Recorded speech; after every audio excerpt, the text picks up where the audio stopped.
வணக்கம் சார். ஐயா, கண்டங்கத்திரியோட என்ன பண்ணுறீங்க? ஆமாம் சார், கண்டங்கத்திரி மூலிகை ரொம்ப சிறந்த மூலிகை. சொல்லுங்கய்யா. சூட்டுத்தன்மை கொண்டது. உடல் குளிர்ச்சி, சில்லிட்டு போதல், சளி, இருமல், ஆஸ்துமா, டிபி அனைத்தையும் போக்கக்கூடிய அருமையான மூலிகை தான் இந்த கண்டங்கத்திரி மூலிகை. இந்த கண்டங்கத்திரி மூலிகை எப்படி பயன்படுத்தணும் ஐயா? சார், இதை வந்துட்டு தழை, பூ, காய் எல்லாத்தையும் சமூலமாக பவுடர் ஆக்கி வச்சுக்கணும்.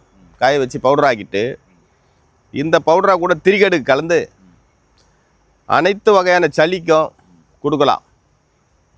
100 கிராம் இந்த பவுடர்னா திரிகடு சூரண பவுடர் ஒரு 25 கிராம் சேர்த்து கலந்து வச்சுட்டு ஒரு அரை ஸ்பூன் அளவு வெந்நீரில் போட்டு கொதிக்க வைத்து வடிகட்டி தேவைன்னா கொஞ்சம் தேன் கலந்துக்கலாம்.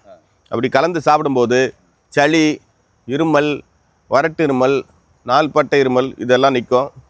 மொத்த சளியும் எடுத்துகிட்டு உடம்பை வந்து கிளியர் ஆக்கும். ஐயா, சளிக்கு ரொம்ப அற்புதமான ஒரு மூலிகை சொல்லியிருக்கேன். நன்றிங்க ஐயா.